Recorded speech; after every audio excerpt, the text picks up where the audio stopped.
This is the Golden Gate, a mile of freezing, violent water. They said crossing it was impossible. But in 1920, San Francisco was dying. Trapped on a peninsula, completely choked by the sea. To go north, you risked your life on packed, rusty ferries through blinding Pacific fog. The best engineers alive looked at this water and called a bridge suicide. And honestly, they were right. It acts like a giant funnel. The entire Pacific Ocean crushes through a tiny gap, creating lethal riptides. But Joseph Strauss didn't care. He was a dreamer with a huge ego, and he wanted the job. The Navy fought him hard.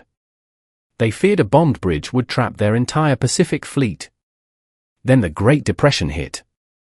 Men were starving in the streets. The city desperately needed jobs.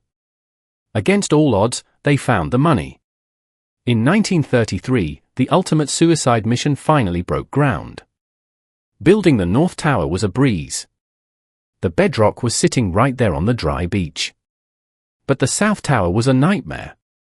To make the math work, they had to build it in the open ocean. 100 foot down, freezing temperatures, and currents so vicious they could tear a diver's air hose. Just to reach the site, workers had to hammer a fragile wooden pier straight into the Pacific. And nature immediately fought back. The legendary fog rolled in, dropping visibility to absolute zero. A lost cargo freighter, blinded by the weather, plowed straight through the pier. Weeks of labor gone. They rebuilt it. But months later, a freak storm hit, washing millions of dollars of equipment out to sea. Imagine the toll on these guys. You fight the freezing ocean for months and it just erases your work in an hour. To build the tower, they needed dry land. So, they decided to build a giant concrete bathtub. They dropped steel guide tubes to the ocean floor. But the bedrock was a jagged sloping mountain. To flatten the rock 100 foot down, they had to drill and blast, dropping time bombs into the dark. The currents here are deadly. Divers could only drop down during slack tide, a tiny 20-minute window. Imagine sinking into pitch black water, wearing 200 pounds of brass and lead. The clock is ticking. They descended into the gloom, feeling their way blindly along the jagged rock with heavy explosives. Working entirely by touch, they shoved dynamite deep into the bedrock. If the tide shifted early, they died. They pulled the divers up, hit the plunger, and shattered the ocean floor over and over again. Slowly, brutally, they carved a perfectly flat plateau directly into the underwater mountain. With the floor leveled, they lowered the steel skeleton of the bathtub. It was the size of a stadium. Then came the pour. Using special funnels, they pumped millions of pounds of concrete to seal the bottom. Once the plug cured, they threw the pumps into reverse, sucking millions of gallons of sea water out of the tub. Look at this. I am standing 100 feet below sea level in the Pacific Ocean, and my boots are dry. Inside this dry pocket, they poured the true foundation. A solid concrete island rising above the waves. The ocean threw everything it had at them. But human grit won. The base was finally set. But concrete is just the anchor. To cross a mile of water, they needed custom-forged steel. 83,000 tons of it, loaded onto ships and hauled thousands of miles through the Panama Canal. Every piece was coated in a bright red lead primer to fight off the vicious saltwater rust. The barges finally arrived at the gate.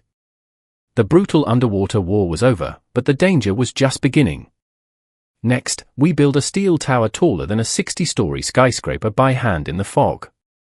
The men are heading into the clouds. Whatever you do, don't look down. The foundation was poured. Now, 83,000 tons of red steel had to climb into the clouds. These towers aren't solid blocks of metal.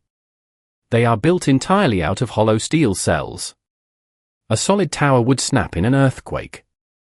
This honeycomb design lets it physically bend and twist without breaking. But how do you lift steel 700 feet up? You invent a machine that climbs the building. The creeper crane. It hauled massive steel sections straight up from the rocking barges below. When the crane finished a section, heavy hydraulic jacks pushed the entire rig higher up the tower. But the crane just places the steel. It takes the rivet gangs to lock it together forever. Step 1. The heater bakes a solid iron rivet in a tiny forge suspended hundreds of feet in the air. Step 2. He throws the glowing molten iron directly across the open void right through the freezing wind. Step 3. The catcher snatches the lethal hot metal out of the air using nothing but a tin cup. Step 4. They smash the hot iron with a pneumatic gun. As it cools, it shrinks, pulling the steel tight. I'm standing on an 8-in beam, 500 feet up. No safety nets, no harnesses. One slip and you're gone. These men were doing the highest stakes physical labor on Earth. Up here, they looked like ballet dancers. The biggest enemy wasn't the height. It was the wind. Sudden gusts constantly tried to throw them into the sea. They had to wrestle massive steel plates into place while the Pacific gales fought them every single inch. But they weren't just building a functional support column. They were building an architectural masterpiece. Architect Irving Morrow designed the towers to look like massive Art Deco doorways to the Pacific Ocean. He added massive vertical grooves to catch the light and shaped the cross bracing into a triumphant portal. Inside the legs, it was a dark echoing maze. Workers climbed hundreds of feet of narrow ladders in the pitch black. Finally, after months of brutal high-altitude warfare, the tower reached its peak, 746 feet above the water. At the very top, they lowered the saddles, massive grooved blocks of steel that will hold the weight of the bridge. These saddles weigh hundreds of tons, but they aren't bolted down tight. They actually sit on massive steel rollers. When the sun hits the cables, the steel expands. These rollers let the saddle shift, preventing the tower from ripping apart. With both colossal towers finally standing, the massive empty gap between them was painfully obvious. The gap was 4,200 feet, the longest single span ever attempted by the human race. Before they could hang a bridge, they had to build the anchors, massive dead weights buried deep in the shore. They buried gigantic steel hooks directly into solid bedrock and poured thousands of tons of concrete over them. A suspension bridge actively tries to rip itself apart. These anchors have to resist 50 million pounds of pulling force. To span the gap, they started with a single tiny wire, hauled slowly across the violent water by a small boat. Once connected, massive steam winches hauled that first wire out of the water and high into the sky. From that single wire, they hung a pair of terrifying swaying wooden catwalks across the entire mile-long gap. The catwalks swung wildly in the brutal wind. For the men working up there, the nightmare was just beginning. The main cables weigh 24,000 tons. You cannot physically lift something that heavy into the sky. So, if you can't lift the massive cable, you have to completely manufacture it wire by wire in midair. Welcome to the spinning wheel, the most brilliant piece of bridge-building technology ever invented. The wheel travels back and forth across the entire gap, laying down a single strand of wire every trip, back and forth, day and night. They are about to spin the most massive web of steel in human history. John Roebling invented this spinning tech decades ago, but Strauss had to scale it to an impossible size. To beat the punishing schedule, they built a dual-wheel carriage. It pulled two steel loops at once. Heavy carriages launched from both shores simultaneously. They crossed in dead center midair like a terrifying mechanical ballet. As the heavy wheel flew past, ironworkers called comrades had to wrestle the fast-moving steel by hand. If a single wire tangled or lost tension, an alarm screamed. The entire colossal machine stopped dead. Listen to that. Every single wire had to have the exact same tension. One loose wire and the bridge fails. The timeline was absolutely brutal. The wheels ran 24 hours a day, slicing through the freezing fog. If you laid the wire from just one main cable, end to end, it would wrap around the Earth 3 times. After 6 brutal months, the raw material was ready. 61 separate bundles of pure high-tensile steel. Now for the brute force. Massive hydraulic jacks violently squeezed the chaotic bundles into a perfect tight circle. Immediately behind the jack, a wrapping machine spun a tight skin of wire to seal the cable from salt air. The result, a massive, completely solid 3 FFT thick artery of pure steel, the lifeline of the structure. This massive cable has to support its own crushing weight, plus the entire road, and still survive a hurricane. To hang the road, they violently bolted massive steel cable bands around the main artery at exact intervals. From these bands, they aggressively dropped the vertical suspender ropes. These are the actual lifelines for the road. With the suspenders hanging loose, the barge is returned. It was time to violently haul the steel floor into the sky. Workers dangling in the void violently hammered massive steel pins through the joints, locking the heavy floor in place. You can't just build from one side to the other.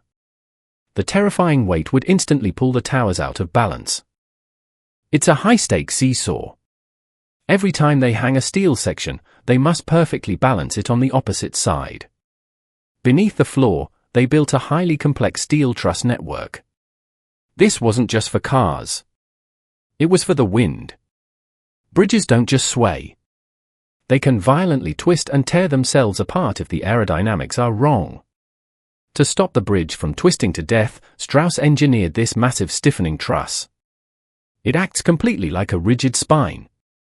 Slowly, agonizingly, the two massive halves of the heavy steel roadway crept toward each other in the dead center. November 1936. The final massive 10-feet gap remained. The entire colossal structure hung entirely in the balance. The massive cables completely expand in the heat.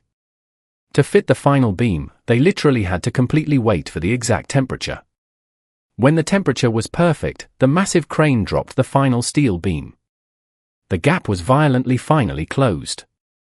For the first time in human history, you could physically walk across the violent Golden Gate straight entirely on steel. With the steel locked, they violently poured the thick concrete driving surface, adding millions of pounds of dead weight. As the crushing weight of the concrete was added, the giant cables stretched and settled entirely into their final curve. To stop the corrosive salt air, every single inch of steel had to be aggressively coated in a toxic red lead primer. The U.S. Navy demanded the bridge be painted in violent black and yellow warning stripes like a giant bumblebee. But the architect looked at the raw red primer against the deep blue water and realized the Navy was completely wrong. He fought to keep the primer color. He called it International Orange. Highly visible in the fog and visually stunning, the massive structure was almost finished. But the brutal violent reality of 1930s construction was about to collect its toll. The brutal accepted industry math at the time was entirely terrifying. 1 dead man for every million spent. This was a highly dangerous 35 million project. The brutal expectation was that 35 men were guaranteed to die. But Chief Engineer Strauss refused to accept that violent math. He became entirely obsessed with safety. In the finale, Strauss installs the most brilliant safety net in history. But even that violently fails to stop the ultimate tragedy. Strauss mandated safety gear. He modified heavy mining helmets, entirely inventing the modern hard hat. He aggressively fired men for showboating. He demanded special glare goggles and forced workers to heavily tie off their tools. But his most brilliant move was this. He spent over $130,000 on a circus-style safety net. The net was a massive financial gamble. It extended 10 feet out on both sides to catch anyone blown off the steel. The massive net absolutely worked. It safely caught exactly 19 men who violently fell from the massive steel. Those lucky 19 survivors formed a highly exclusive fraternity. They proudly called themselves the Halfway to Hell Club. For nearly 4 brutal years, Strauss defied the bloody math. But on February 17, 1937, the massive structure violently fought back.